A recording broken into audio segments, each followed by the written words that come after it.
हौवाफोरनि आथोनाव मानि थाखाय फांगाल इनफेक्शन जायो आरो सोखानायनि राहाया मा? माबोरै बे इनफेक्शन जानायनिफ्राय गावखौ गोजानाव लाखिनो हायो? फै जों दिनै बिनि सोमोन्दै नायदिनि। आथोनाव फांगाल इनफेक्शन जानायनि गुबै जाहोनफोरानो जाबाय केन्डिया फांगल। बेयो जाबाय हौवाफोरनि आथोनाव जानाय मोनसे फांगाल इनफेक्शन। बे फांगाल इनफेक्शना मोनब्रै जाहोनाव जायो। सेथियाव, आनप्रटेक्टेड सेक्स। जेबो प्रटेक्शन लायालाबानो जानला मानला हिन्जावफोरजों आथोननि सोमोन्दो लाखियोब्ला बै हिन्जावसानियाव जुदि बे इनफेक्शना दङब्ला अब्लानो आथोनाव फांगाल इनफेक्शना जायो। 2 नम्बराव जाबाय अरेल सेक्स।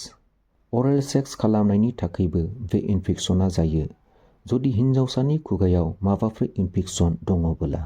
थामथियाव, रेगुलार इउज अफ डार्टि टयलेट। जुदि नोङो सानफ्रोमबो बेफोरबायदि पाब्लिक टयलेटखौ इउज खालामोब्ला जाय टयलेटआ साखोन सिखोन नङा। ब्रैथियाव, do not clean your penis properly. जुदि नोङो आथोनखौ साखोन सिखोन लाखियाब्ला सानफ्रोमबो मोजाङै सुवाबोला आथोनाव फांगाल इनफेक्शना जायो।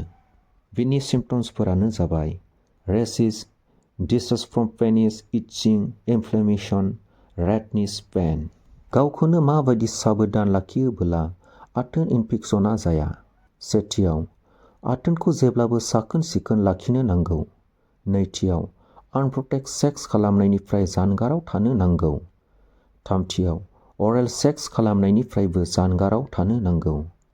ब्रैथियाव, साखोन सिखोन नङै गाज्रि टयलेट इउज खालामनायनिफ्राय जानगाराव थानो नांगौ। ट्रिटमेन्ट। आथोनाव फांगाल इनफेक्शना जायोबोला मा मुलि जानानै बेनिफ्राय सोखाजानायखौ मोननो हायो? बे मोनबा मुलिनि मादाव जेखि जाया मोनसे मुलिखौ जानो नांगौ मानोना बे मोनबा मुलिआबो पेनिस इनफेक्शन एबा आथोनाव जानाय इनफेक्शन जानायखौ 100% सोखायो। नाथाय बेखौ जानायनि आगोल डाक्टरनियाव एसे सोंनानै लाग्रो। आरो हार्बेल क्रिमबो इउज खालामनानै बेनिफ्राय सोखाजानायखौ मोननो हायो। सेथियाव हिमालया एन्टिसेप्टिक क्रिम आरो नैथियाव फांगेविन क्रिम। बे मोननै क्रिमनि मादाव जेखि जाया मोनसे क्रिमखौ इउज खालामनो हायो। दिनाव 3 टाइम बे क्रिमखौ एप्लाइ खालामनो नांगौ इनफेक्शन जानाय जायगायाव। बे क्रिमआ पेनिसआव माननाय, गोजा जानाय, बुनाय बेफोरखौ 100% सोखायो। बेनि अनगाबो एन्टि फांगाल क्रिमबो इउज खालामनो हायो।